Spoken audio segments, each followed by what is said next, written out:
Welcome to another edition of the SprintCarUnlimited.com Deep Dive presented by Dottie's Family Market in Dover, PA. Joining us on the show today is former sprint car owner John Zemaitis. Before we get to John, Dottie's Family Market in Dover, PA is your one-stop shop on the way to the races. They have fresh-made sandwiches and subs with all the fixins, perfect for a night at the racetrack. Dottie's has everything you need in one location, including a full-service deli, wide selection of groceries, and gas. If you're looking to dine in, head over to the Hive Coffee House and Cafe for a great sandwich. There's also a seasonal greenhouse on site, and also Dottie's Crab House, where you can dine in for fresh seafood and all-you-can-eat Maryland crabs. Head over to the corner of Canal and Bull Road in Dover, PA. Dottie's Family Market has you covered. Now here's John. John, welcome to the deep dive. I appreciate you being on the show. Thank you. I appreciate the opportunity to be there. Well, I want to go through a lot of stuff. I don't want to keep you too long. I could probably go on for 2-3 hours with you, but we want to scale it down to about 45 minutes or an hour. So just want to talk about your career and Zemco Speed Equipment. So I'm going to start. You got into racing as a driver. How did you end up doing that? How did you get involved in racing in the first place? My dad had cars. He was a partner in cars all the time. He had a weld shop and everything, so he would do all the welding work on. And my dad was also like the track welder at Gold Mine Speedway. And what age were you when you got in a car for the first time, any kind of car? Well, I have no idea what that'd be. Pretty young though. But my uncle had a place on his farm there. A bunch of them would get together, and one of them would just have unofficial races. Now, you won at Big Diamond, you were at Fredericksburg, all kind of the places in this central Pennsylvania area. I assume it was a modified? Yes, that was a modified there, yeah. What made you get out of the cockpit and get into ownership? What made me get out of the cockpit was my job. I worked for Dupont, and I had to travel a lot, and I just, couldn't do weekends all the time. So that was just the part of that made me get out of it for a while. And I never really got out of it. I could still help other people in that. And what age did you get out of it, and what year was that? Well, you're asking me things I'd never give you the answer for because I don't really know. I don't know. I went to the track, with my dad when I was 5 years old in the welding truck. But was always around and everything. I raced motorcycles for a couple of years because my dad wouldn't leave me race cars. He said it was too dangerous, but he really didn't know I was racing motorcycles. So, and just, didn't really know. So I really didn't do any real official driving that way until after I was married. Before that, I used my first name and my middle name. My middle name is Anthony, so I ran as John Anthony, even on the bikes. Yeah, so. How do you get away with not telling your dad you're riding bicycles? And aren't bikes more dangerous than cars? Yeah, he didn't know that. So, and he only knew when his car was racing. So it was, and they basically raced 90% of the time at Gold Mine, and a lot of little tracks that aren't around anymore. But, now, how did you end up getting into ownership of these things? Oh, that was difficult. After I changed jobs enough, it's the same company with Dupont, but different responsibilities. And as you moved up, you got more and more responsibilities. And I didn't like my responsibilities under them, so I had asked about. I got along very well with my superiors there, and my main boss and everything, Dr. Lazo, he was good to me in every way. And he'd say, well, what do you want to do? What do you want to do? And he even gave me a job that I could travel for a year everywhere around the world I wanted to. And all I had to do was find new technology to bring into the company. And Dupont is a rather big company, and they did all sorts of things. And so eventually I got to ask him for a different job because I wanted to work in a smaller company. And my dad's was a smaller company, but way too small.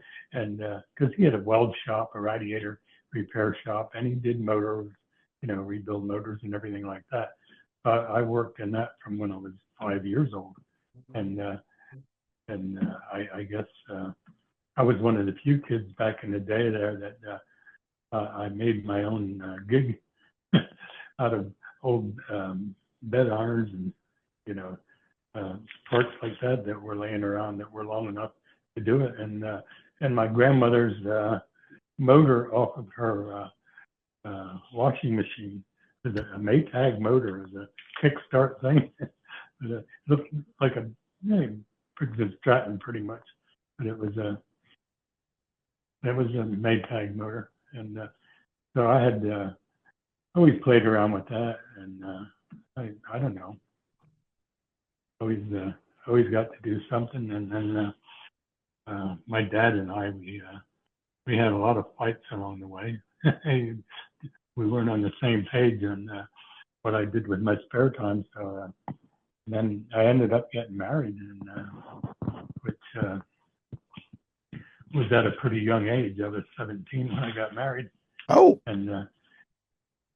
Well, but I was already in trade school. I'd left high school, 2 years early because I passed the test to get in over there, and that was like the test for everything back in that day. You could whatever you needed as a prerequisite for a course, you could find out where it was and lie about it, put down the results and what you had and everything.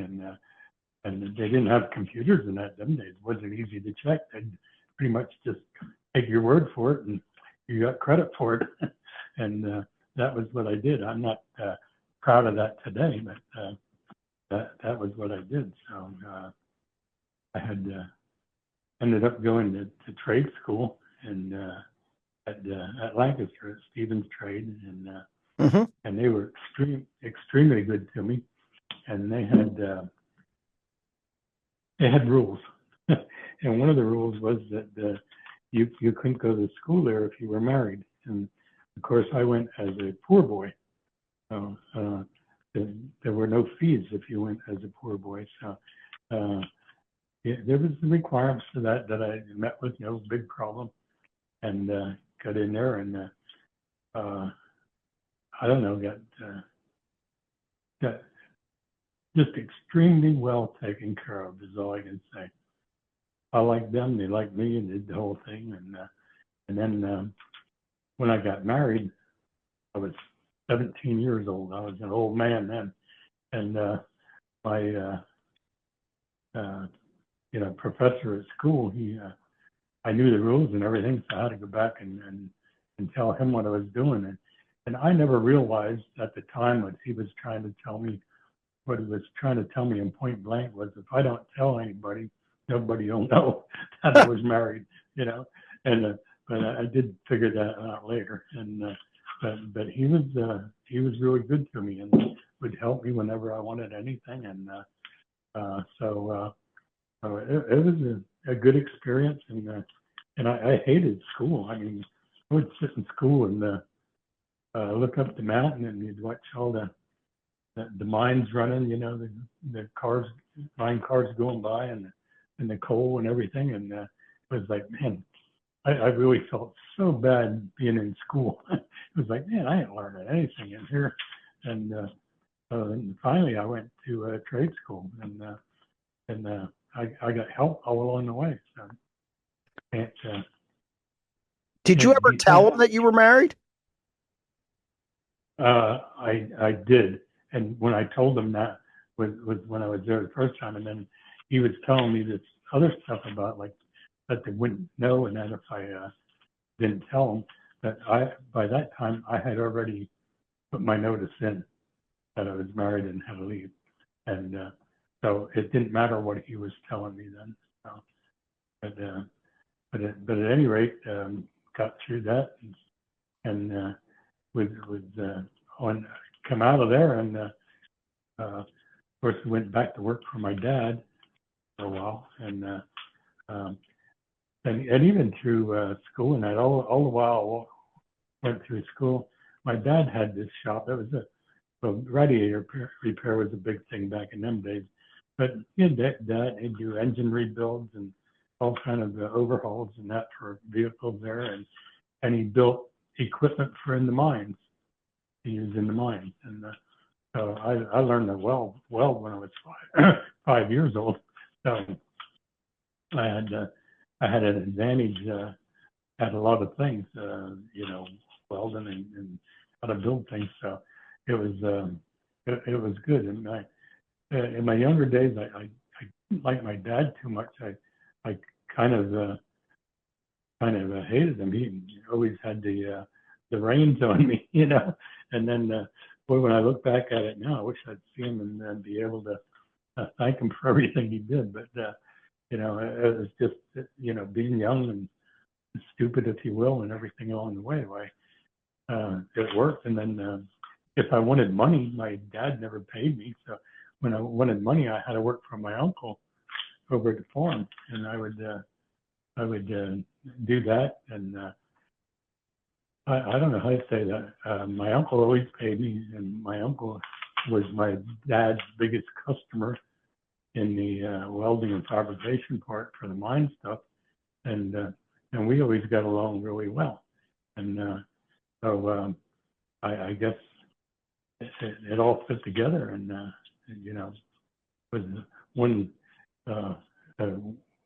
just a little group that we all knew one another, were related, and I mean, my mom's side of the family, of course, she got married twice, but there was 23 kids in the family between the. Good God, 23.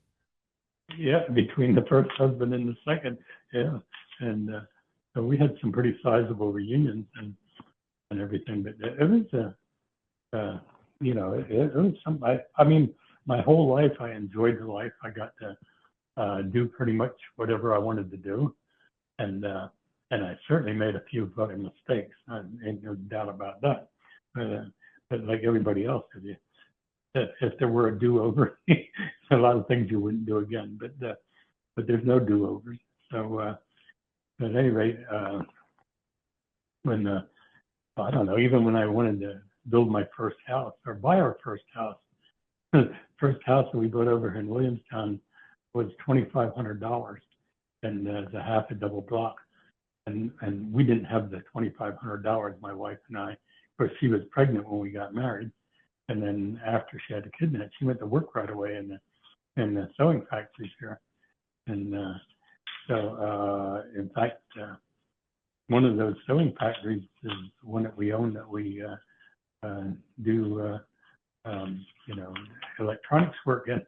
So at any rate, no matter how you look at it, going down the road, I had opportunities that a lot of people didn't have, and I would, like I say, work for my uncle at the farm, and then my uncle had a bunch of farms. I guess didn't own them all; they would rent them from other people and win and pay for the rental and profit from the crops.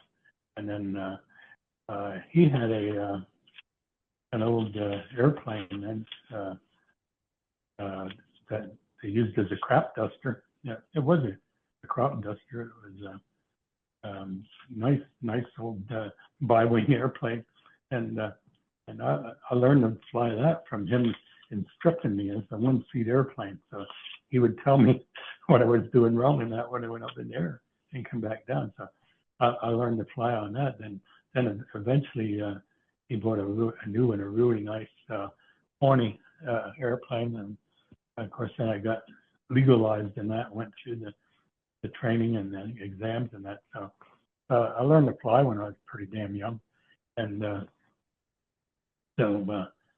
just a lot of things that just went together there. That I don't know. I would go or change my plans in a heartbeat if I had a different feeling about something else that I was finding out on and going. If I felt there was more opportunity in a different direction, I'd change direction. And my wife, she worked in the factories for years, and I mean, we ended up when I started that I decided, well, if I get not going to college anymore, I got to work for a company that really takes care of you, and it's big enough to do that. So I got a job with Dupont, and what did you do at Dupont? Job, what did you do at Dupont? Pardon? What did you do at Dupont? I ended up when I first went in, I was the manager of the tool department because I worked on tooling all the time. I'd worked at AMP before I did the stint at Dupont, and then when I worked for Dupont, it was like, you know, they would help you do whatever you wanted to do, and they were really good that way. And so I don't know. But after working for Dupont for a little while, I thought, man, I think I ought to start my own business here.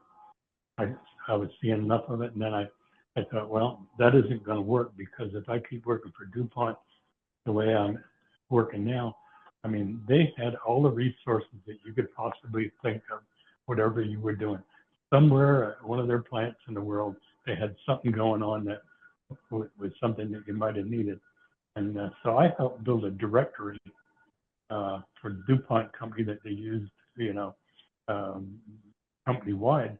And so if you had questions in that about a certain thing, you could, you know, get involved in it through your searches there. And so I don't know, I decided that at this point that I could, you know, work for DuPont or a big company like that.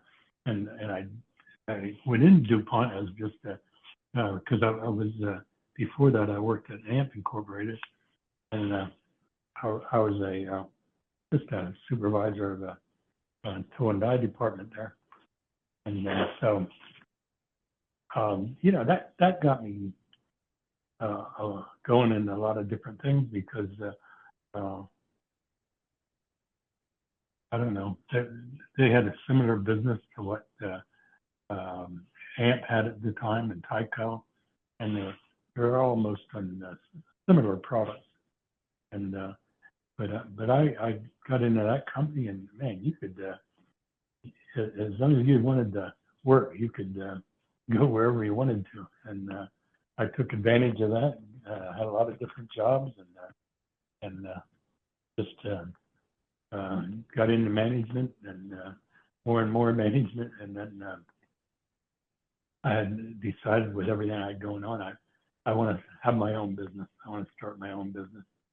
And I thought, I don't know how to do that on the lean side, like with what my dad had, because he was always borrowing money from the bank and that. And DuPont, whatever he wanted to do, they had the money. So I had to, you know, talk to my boss there at DuPont, and he helped me get through this thing, because I said, I'd like to start my own business, but I do not have the knowledge to go through all this step by step to learn how to do it from the bottom up. Oh, he said, we can take care of that. So they did. They moved me from one job to another, and then when that was done, after about 2 years, and more like 3 years, or like 4 years, okay, then they helped me out, and I started my own business. Did they And, loan you the of course, money to start your own business? nope, nope. By that time, they guided me, and I was smart enough to know what to do to get it. And I started on a very very low budget.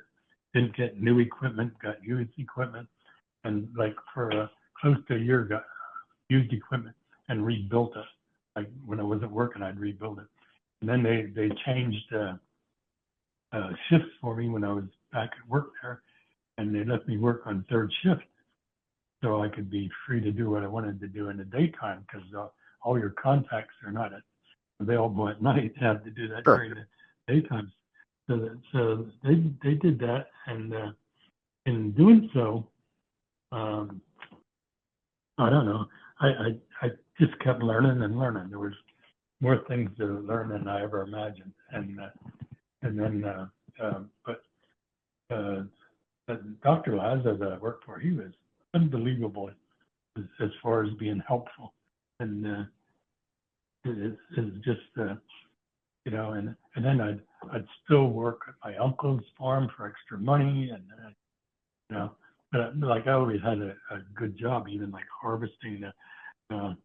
I was very good at backing up the farm trailers, and so I always sat in the tractor doing one thing or another. I never had a hard job farming. I didn't have to lift things and throw them around and like that. So, but they were my uncle was more than happy with that, and then I used to help him once in a while in the mines to change things and repair them and move them around, and all kinds of things like that. So I had a lot of hours in the mines, you know. But When they did were you everywhere. sleep?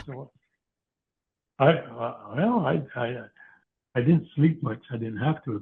If I was busy, I always did that. If I go to bed and I was thinking about something that you know, as far as designing a product or something, and my mind got on that, I couldn't sleep. There was no way. And then I after a while, I got figured out how to sleep. I did that and started sleeping. Right? But then after the day started, I couldn't remember what the hell the idea was. Hey, I do that now. I thought of, you know, so I just get out of bed, go out to the computer, and you know, put it in there, so I still knew what the hell it was. And so that was I don't know, it was they were all good things. I got along with people that way. Not that I'm a real sociable person. There was just a lot of really good people that worked there, and it was easy to get along with. Everybody would help everybody. There weren't you know, too many snakes around. There was just a lot of friendly people that helped one another, and So the the business you I'm sorry, started was Zemco Tool and Die? Yes. Okay, Yeah. so that's the first one you started. Now you started that business before you got into ownership of race cars, correct? Oh yeah, yeah. Otherwise, I drove for somebody else. Mainly, I drove for Larry Reese in Sheridan, Pennsylvania.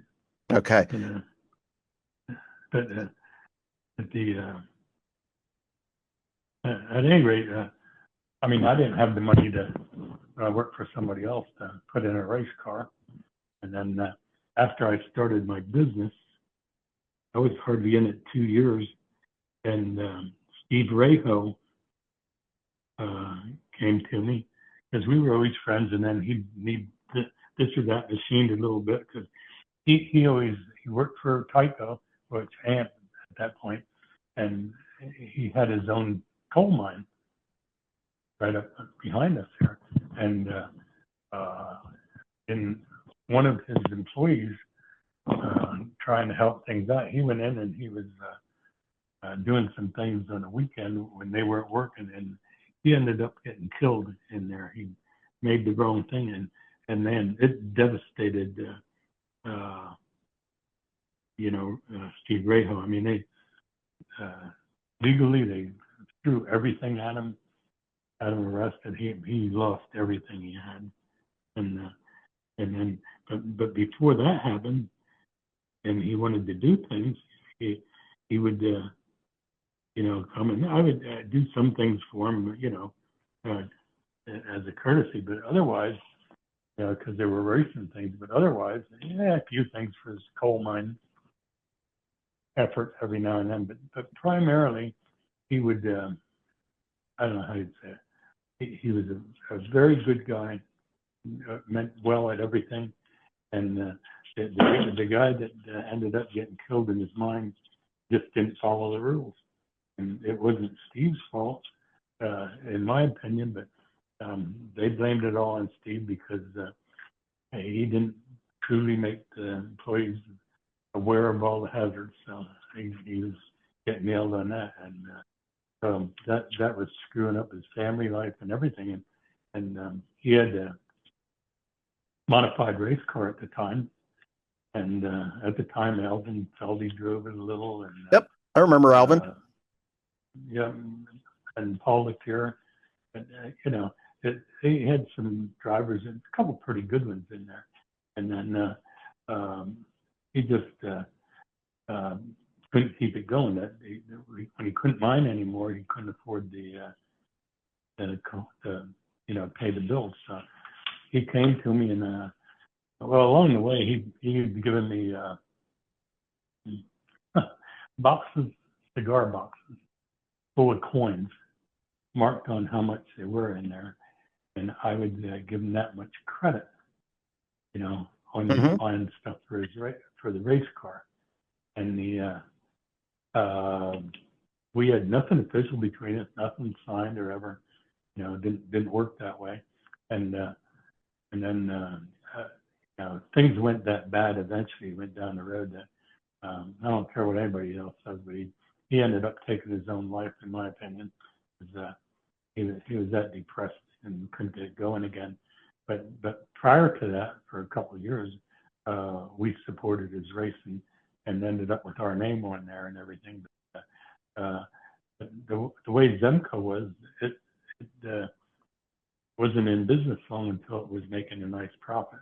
And but that a lot of that was with the association we had. We had people that gave us good jobs, that ended up being profitable and everything like that. But at any rate, when that was how I got into the race cars, and not too long, business only going, 2 years or a little less than that, and he, put our name in that as a courtesy on the car because we were doing things, and then a year from that, maybe down the road, he said he couldn't do it anymore, and he had to give up the mine and the whole thing. But his race car money always came from the mine, and so he ended up dropping out of that. And I'd like to say I bought the race car and everything from him, but I didn't. He gave it all to me if I would keep it going, and I did keep it going, and that was how. I mean, Tommy Carl worked for him. Tommy, yes. Yep, Tommy. And then now when you owned it, you ran modifieds. I believe you ran Big Diamond, Penn National, and you had Alvin. You had Alvin Feldy. What was it? Who else did you have in that car? I'm trying to think. One guy's name I can't think of it. All over. Damn, I don't know. But there was one guy that was good that used to be a Silver Springs guy. I know Bobby Weaver drove the sprint car for you. Yeah. He drove a modified too sometimes. Well, Bobby and I, we go way back. I mean, in the racing season in the summers, often through the year, my wife and I and kids stayed at Bobby's place, and we'd work on the car the whole weekend. That way we did. It was all about racing then. And, well, you had Tom Mayberry too. Yep, Tom Bayberry got one when we were doing modified racing because it was, I'll leave names out here, but there was a guy that Tom Mayberry drove for that owed a bunch of money to me as one of the people, right? Okay. And they couldn't pay it going in. And Mayberry offered to drive and pay that off and if he can keep the ride after that and keep going. And that was what we did. So it didn't matter, what Jerry owed us. It was just, So how do you get into sprint cars? How to get into sprint cars? Well, I'll tell you what, when I was in the modifieds, it was always like, man, there's no way I'm getting in a sprint car. I'd watch them and I'd see the people getting hurt, and killed and everything. And think, wow, man, I think modifieds are a lot safer. And but actually, when we drove our, in fact, he drove our modified at the same time he drove Bill Bryan's sprint car at Port Royal. He would go from one end of the track to the other because the modifieds were at one end and the sprint cars were at the other, and he would walk back and forth. Who's that? He would drive on Bobby Weaver. Oh, Bobby Weaver. Yes. Yeah. And you can't find a better guy anywhere than Bobby Weaver. He's a fantastic person. He really is. No chip on his shoulder. He just, wants to have a good time. Always happy. And he's a really good person and a good driver too. Mm-hmm. But at any rate, we got together, and then I ended up with this modified from I don't know how to say it, from Reho, and then we expanded on that. We got involved with the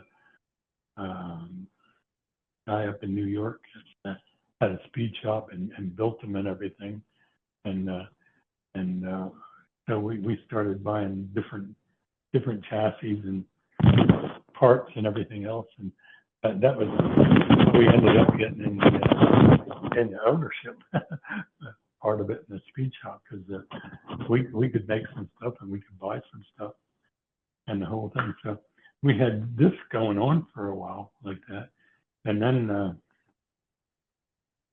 I changed accountants, and my accountant called me up and said, "Hey, you got to come up here."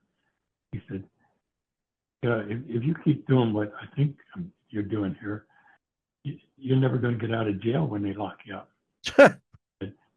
He said, "You can't show me or prove to me that one of your customers in that sprint car, right, is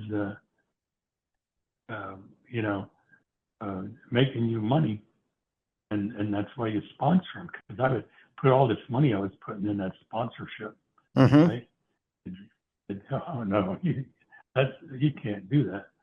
So I had to face things the way they were and change everything around. And I thought, okay, if I get in the racing business to any level,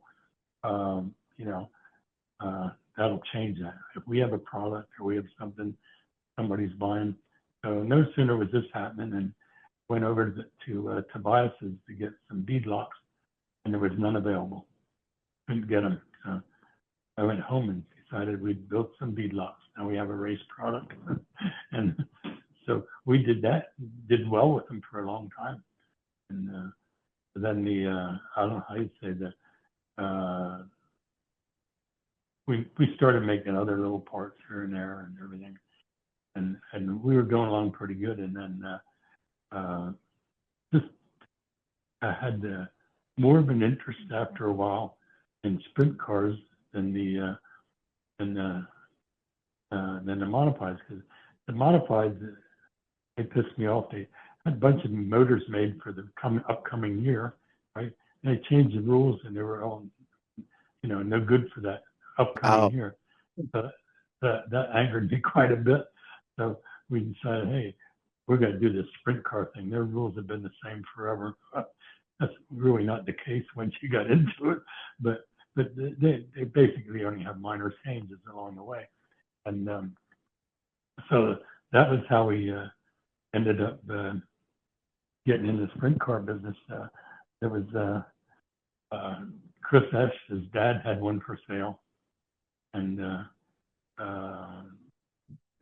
we bought it with the motor and everything in it. Had the Davy Brown motor in it, and you know, the chassis and all was there. So we decided to run that. Well, Mayberry was going to run that for the first time for the sprint car at Williams Grove, and it was like February or whatever, very early in the year, and had snowed, and they decided to run. They plowed the snow off the track, and Mayberry stuffed it in the snow in the second turn.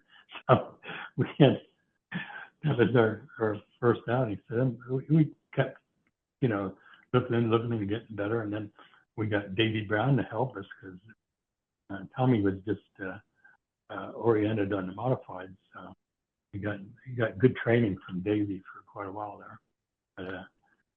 But, so you know, that went on. That was our I don't know, switch to the sprint cars. So I want to. Yeah, no, I'd say it worked out. I mean, you're 83 now and you have a ton of wins, and we want to get into some of your drivers, and there's been a long list of them and really good. You had Mayberry, Bobby Weaver, Billy Pouch, Kevin Gobrecht. You had Lucas Wolf. You've had Mark Smith. You've had Stevie Smith. You've had Logan Wagner. Obviously, there's Danny Lasowski was in that car.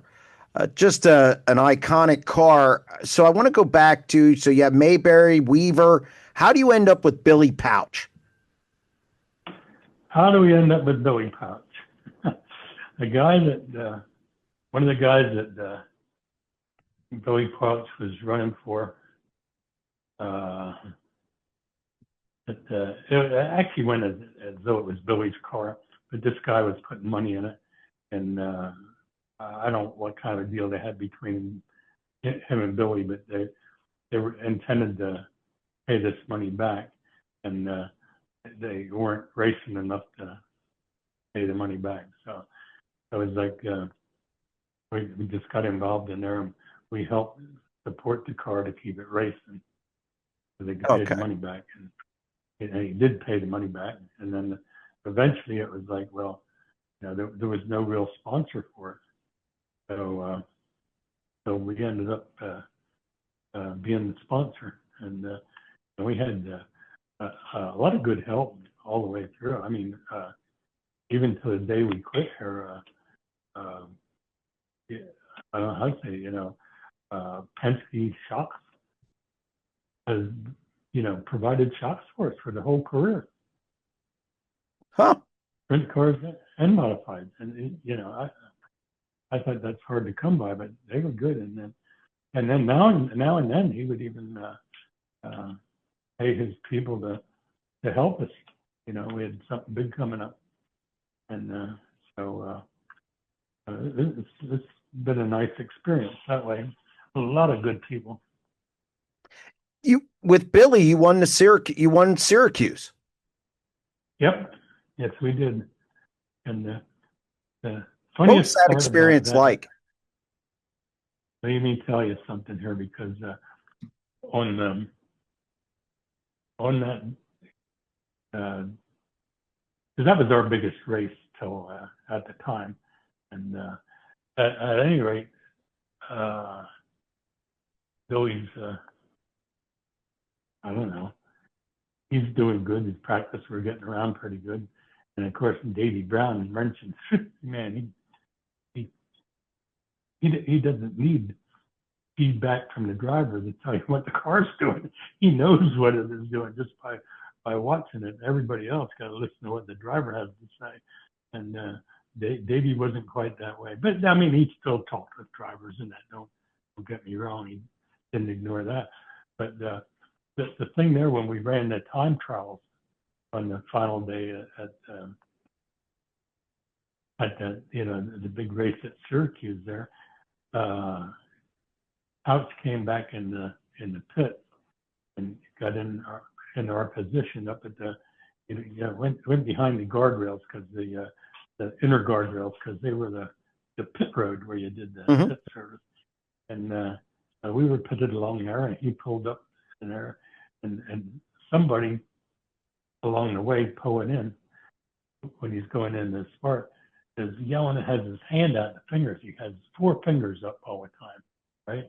And he was trying to tell Billy that he was in the 14 seconds bracket, right? And Billy takes it as the 4th spot, right? Billy gets out of the car moaning and groaning, carrying on. He said, "This fucking thing can't get out of its own road," he said. What the hell? And by this time, all the reporters are running over and everything, and how's it feel to go that fast, Billy? And it just slipped around, but his immediate feeling on it wasn't the same way. But Billy's a hell of a good guy too. I mean, in so many ways. And, he thought he was 4th. Yeah, he thought he was 4th. Yeah. But you win that race, and again, you won a lot of big races, Tuscarora 50, Outlaws races, so on and so forth.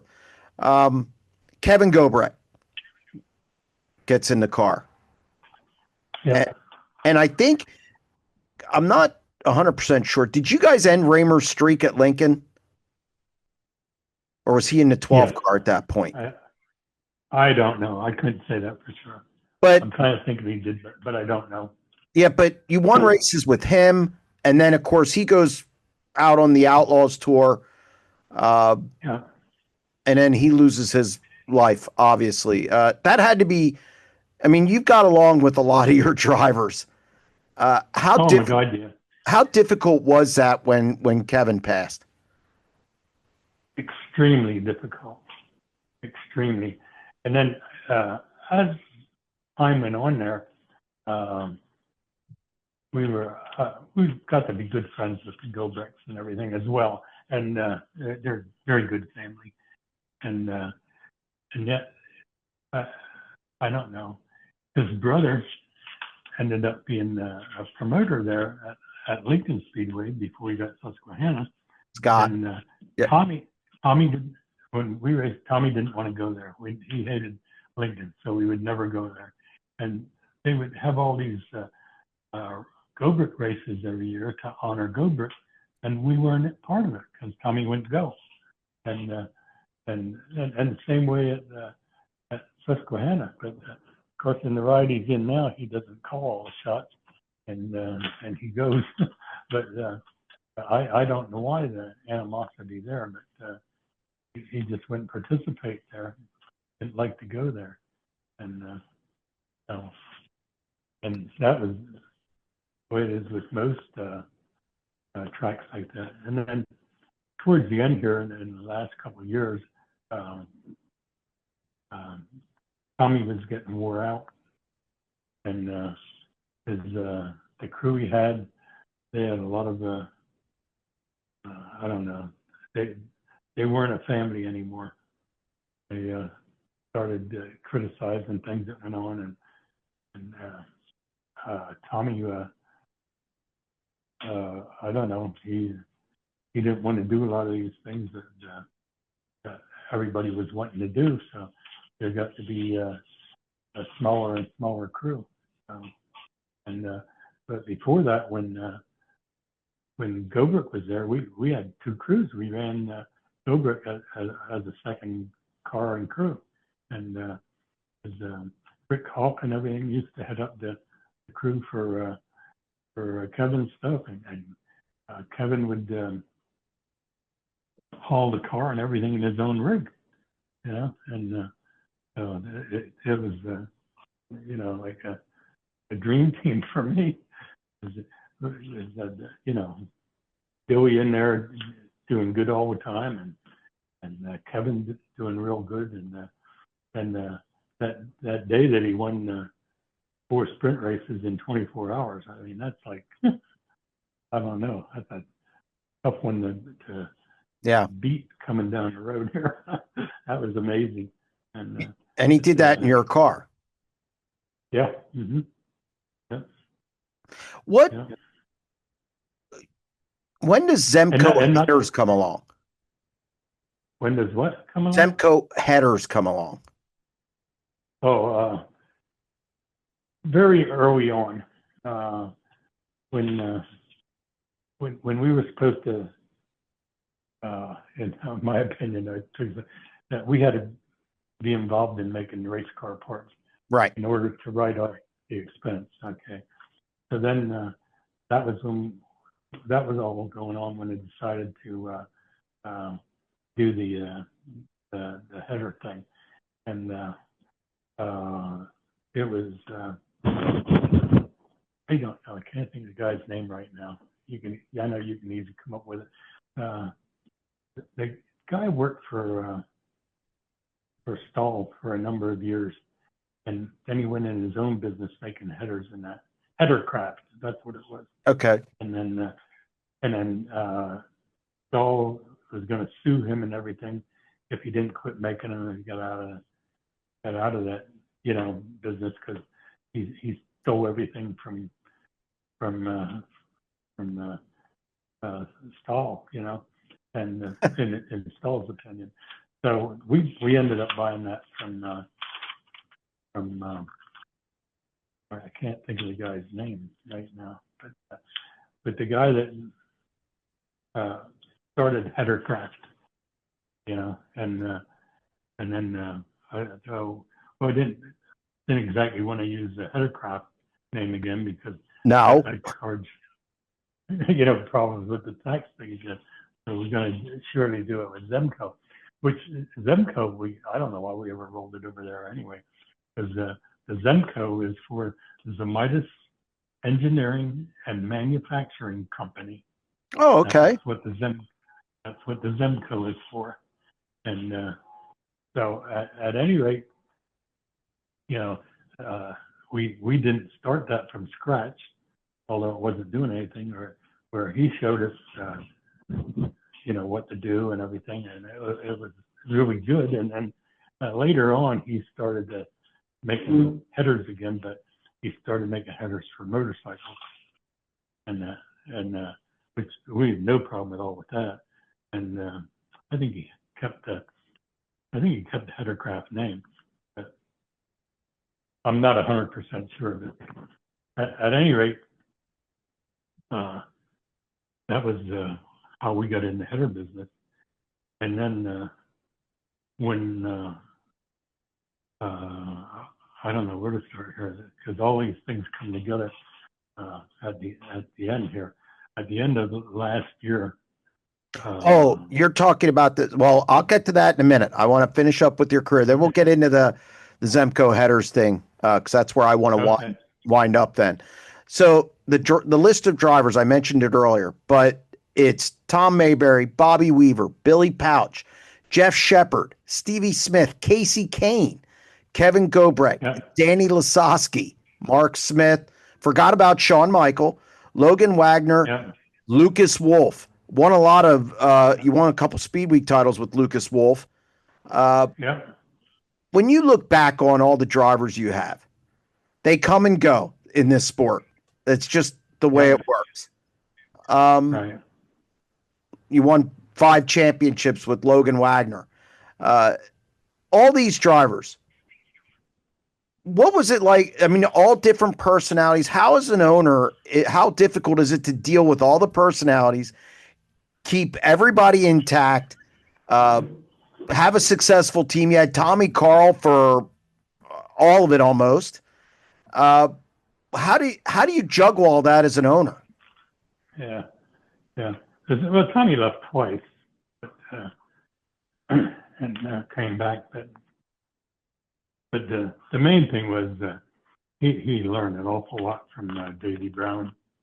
Yep. Him and Davey, they were, they worked together at the thing, and Davey was very, very helpful for him. And it's just But as far as keeping it together and everything, I don't know.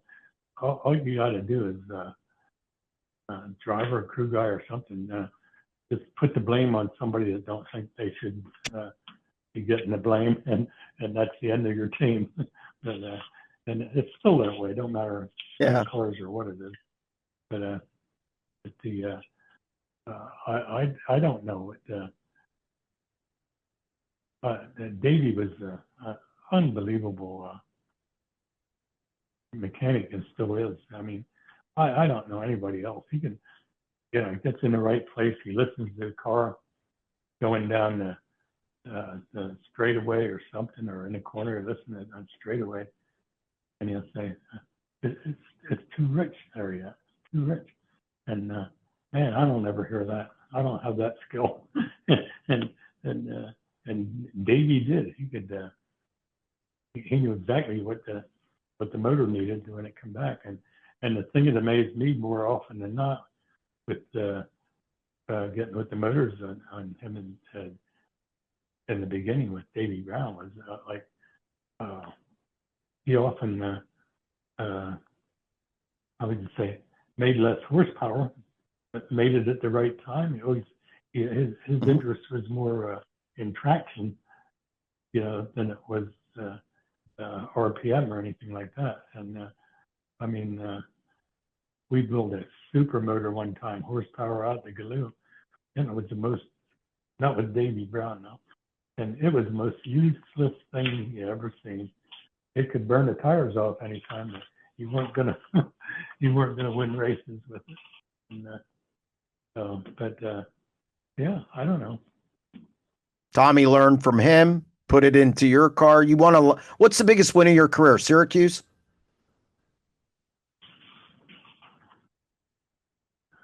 I don't know. Probably. I I mean, never looked at it that way. You have they're all big, right? Yeah. So the last couple of years, I mean, for the last so many years, you focused on Port Royal, and then deal happened. You had the trailer crash. Yep. How much did that kind of lead you guys into we're done? Well, I don't know, because trailer crashed. There was some other nice trailers available, and I was going to look like whatever it was. The following week, the guy I was talking to was going to go up and look at his rig. He had a truck and trailer. It looked really, really nice from up in New York. And I was going to look at that. And then as the week was running up, I already made an appointment to go up in the middle of the week and look at it. And as that was going on, it was the end of our season, and we did a couple races at the end of the season at Port Royal by just taking two of my trailers in that and put all the shit in, It didn't get another trailer yet. And then, because I wanted to get a nice one, was going to get a nice one there. And then through the week there, we hadn't talked much, wasn't talking about much to talk about. And I wanted to go look at this trailer and everything. But then on Sunday, I got a call Sunday evening from Tommy and asked me if I can go up to the race shop to spend a minute or two there. I said, yeah, I'll be right up. It's like 10 minutes away max. So I went up there and I pulled in, and there was only one car there, Tommy Carl's. And that's not usual. There's usually other people there as well. And so I went in, and he made things pretty short. And he said, I'm giving you 2 weeks notice. He says, I'm leaving here. He said, I got an offer I can't refuse. He said that I'm taking that, so I'm out of here. And so it kind of really shocked me, because I was interested in showing him pictures of the new rig we were going to get. And so at any rate, I took that and thought about it. And then, the next day coming and everything, well, what are you going to do? So at any rate, he's also been the main guy with the headers. He does the changes on styles and that. He does the majority of the welding, the good welding and that.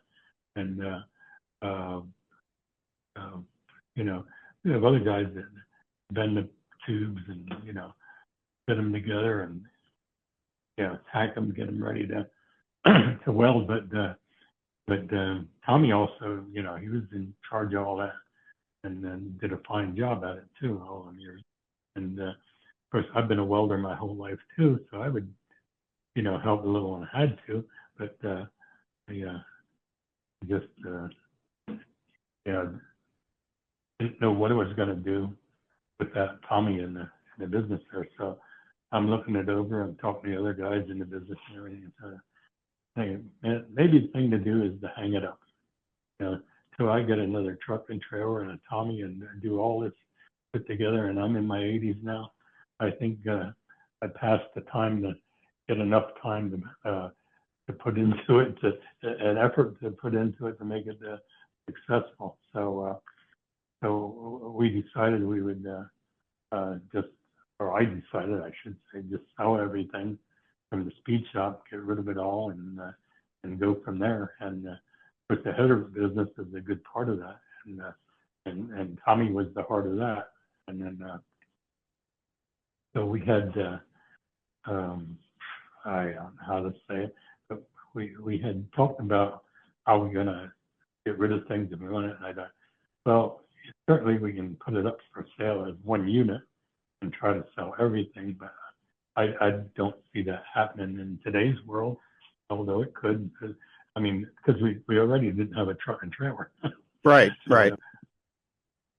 So and talking to the other guys, the help and everything, and because the truck and trailer got smashed because some debris or piece of angle iron ended up on the highway there.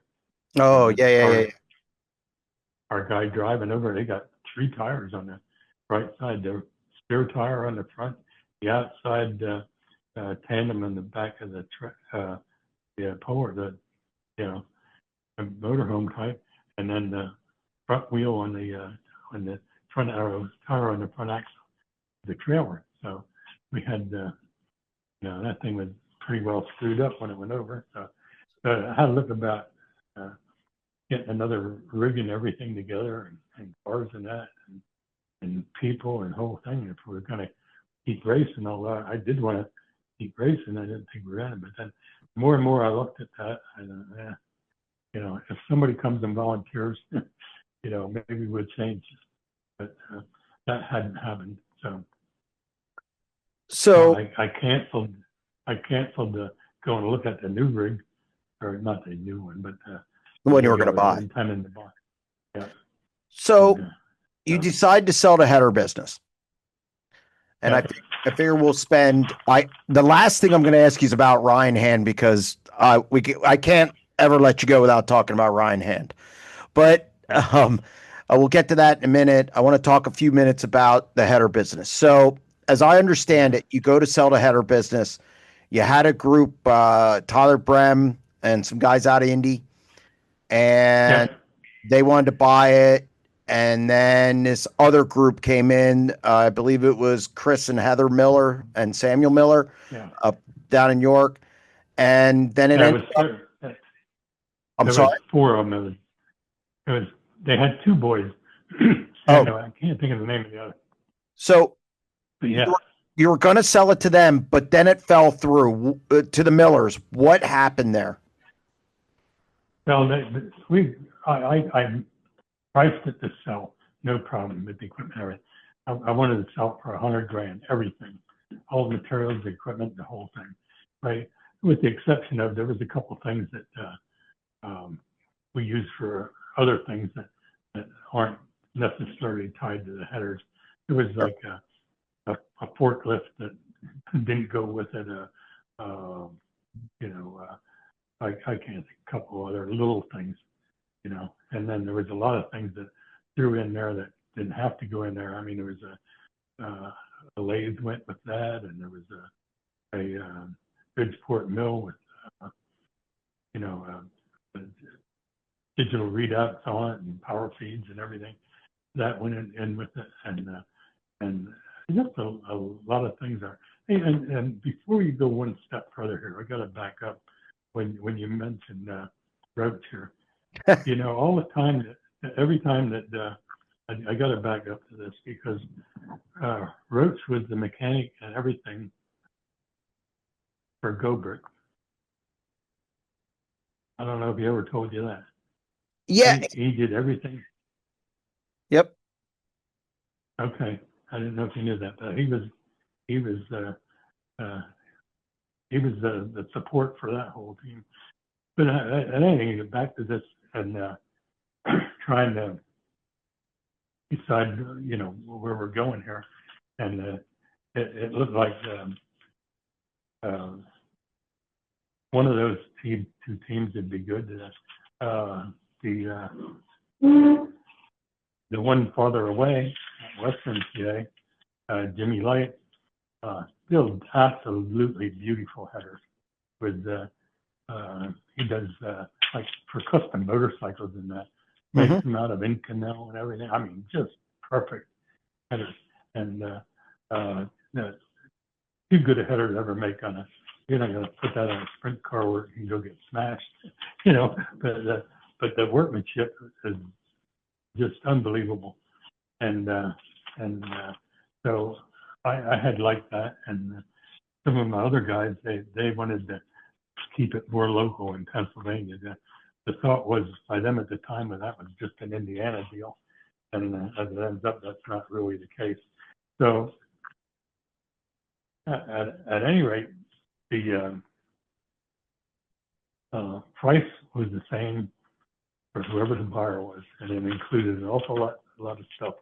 The inventory, to get all the lists of the customers, you know, and where we buy all the materials and what all we make and everything. It was always everything was included in it for $100,000, which is a fraction of what it was really worth. You'd see what it made all the time, a small fraction of it. But anyhow, we decided to do this with the millers, because the millers had two boys still in school yet, and the one miller boy, I think 2 or 3, 2 years older than the other. But at any rate, they came up to look at this, and then before I get into this, I got to tell you too, which you probably know, I spend my winters in Florida. Yes. Right. So, and usually leave on Christmas Day. So what it had to do was put this boat together, and the Jimmy Light thing, no problem. Pay it today. Then the check walk. No.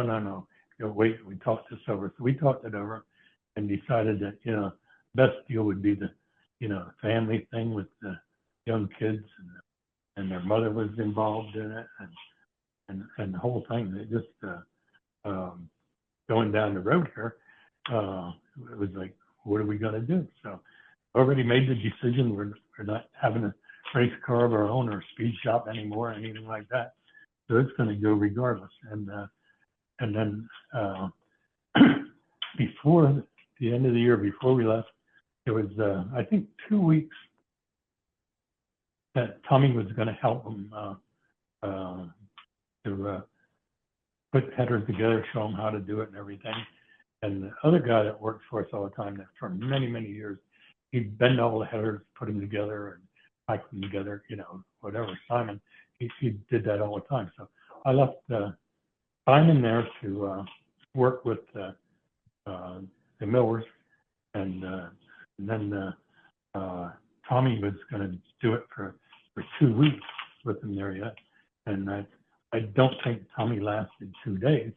And because the miller, you know, said he had all this welding knowledge certificates and everything. And Tommy said, well, if that was what I was going to do, he said, I'd do that with no problem. But he said, I'm not teaching him to weld. He said, he can't fucking weld. You know, just look at this. This is what he was welding on. He's showing me.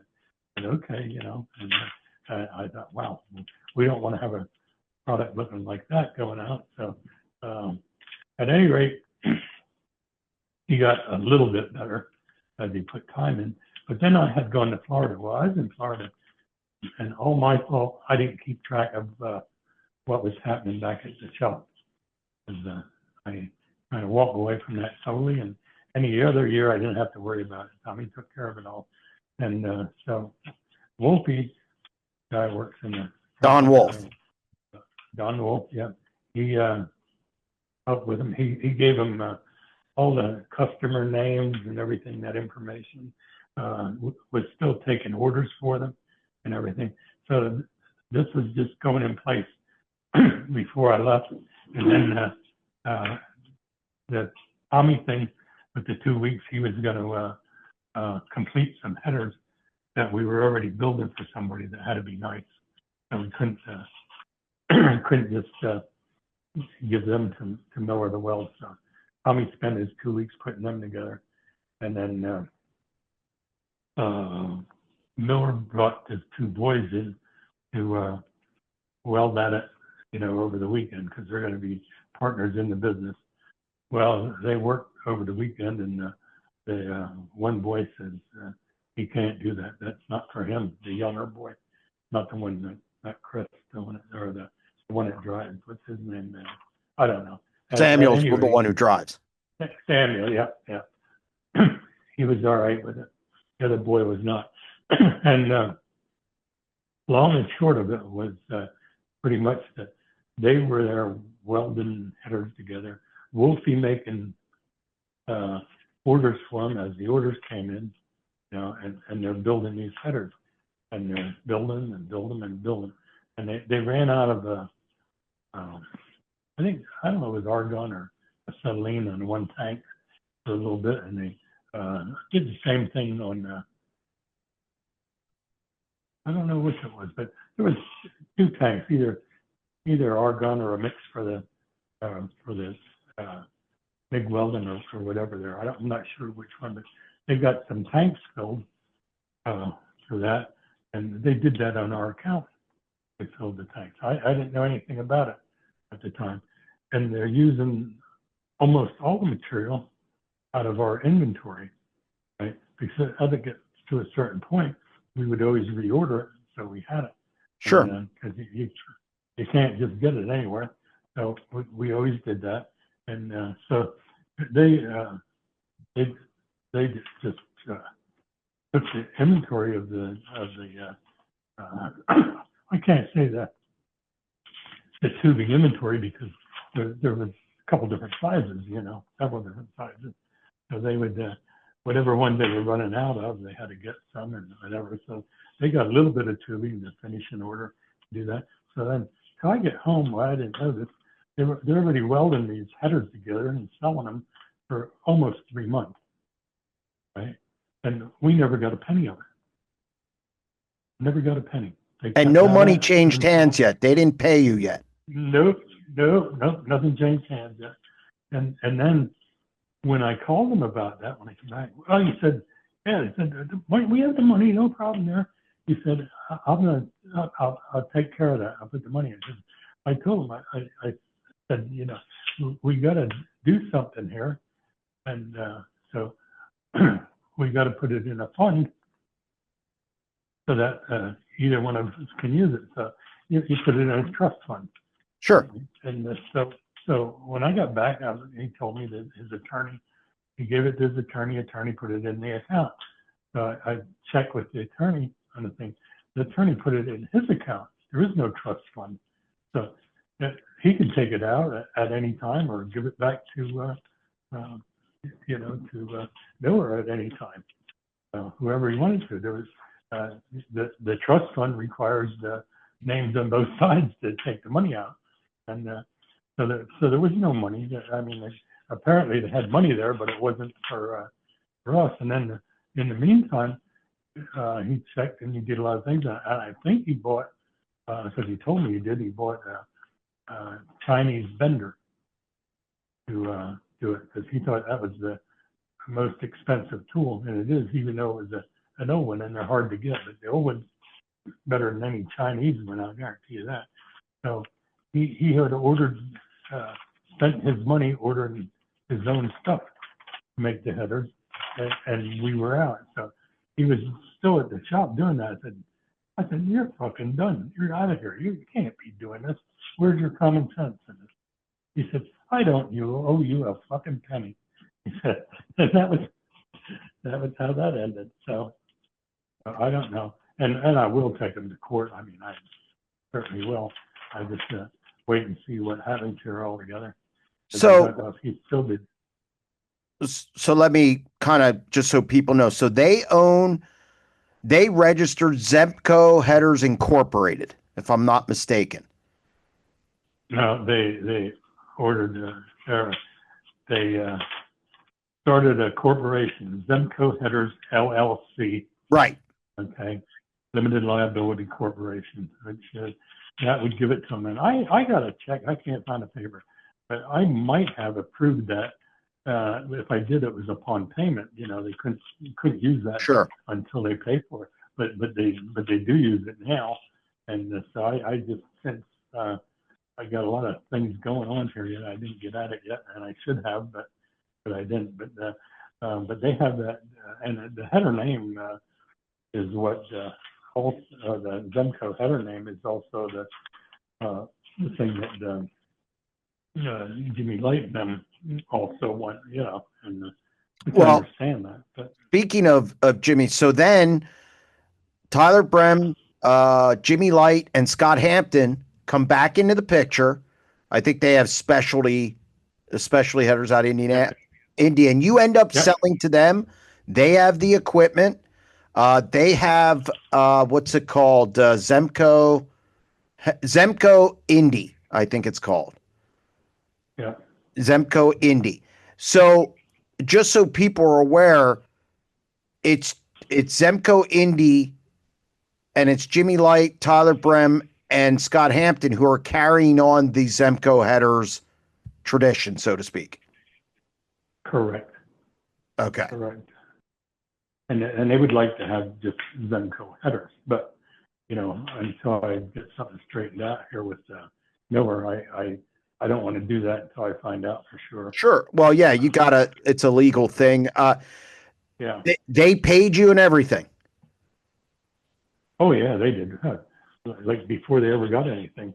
See, okay, so if I'd have done that to begin with, you know, there would have been no problem. Yeah. Well, you live and learn. I mean, yeah, I'll say. So do you still have the tool and die business? Oh my God, yeah. Yep. Yeah.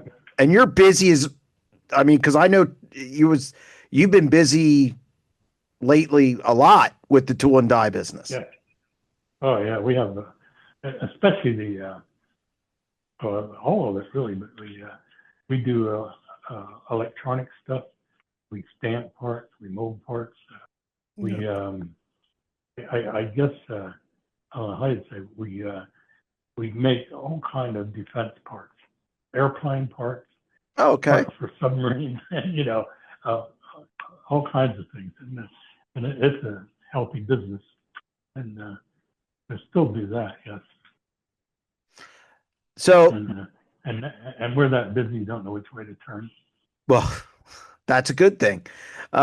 So I want to wrap up, and I appreciate you coming on the show. Ryan Hand, you know, yes. He's my podcast host. You gotta love Ryan. What has he meant to you? I mean, he's been with you a lot. I mean, just he even goes up and still welds and does some and does some. Yeah. What's he meant to you and your family and the business? Oh, so much, I tell you. He just you can't get a better person than him. Plus, he's a good personality. He loves racing. He's very knowledgeable about so many parts of it and what's going on. He's usually up to date on everything, and a great guy. I just his dad and I, believe it or not, we were in the same class in school. went to the same school together, and we were in the same class.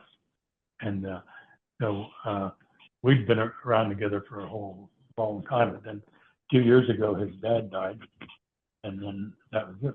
But even like going back when we first started with the Reho car,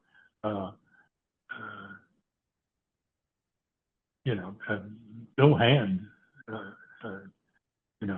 was there all the time. Even when I had my car before that and everything, he helped on that. He just, I don't know. They liked racing. They liked the racing people, and it was just a really good thing. I can't imagine that something. I wasn't prepared for it. I couldn't imagine something like this with the header business could happen with racers. I don't see that shit.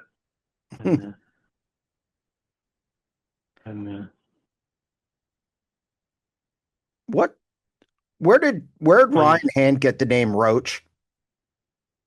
I cannot share that with you. Oh, you know what? I think we got to, now this is what you got to do for me, John. You came on the deep dive. You've got to get Ryan to do it with me. And sure. Yeah, because I think Ryan's a good story. And yes, he is. He was with you through the modified days. He was worked at the shop, and then he worked with Greg Hodnett. I mean, obviously you talked about him working with Kevin Gobrecht, and now he's at Macri Concrete. I mean, he's almost like a son to you guys. Yep, he is. He's good. And like you said, he comes and helps us sometimes. We need something welded that, he can do, and we don't have somebody ready. And I mean, it's good for that. A lot of the things we do, the government stuff, you need all their certificates, welders and shit like that. And not that he couldn't do it, but he don't have that. And that is one of the reasons I have to keep mine current all the time. So if anything happens, I can override any problems. Sure. I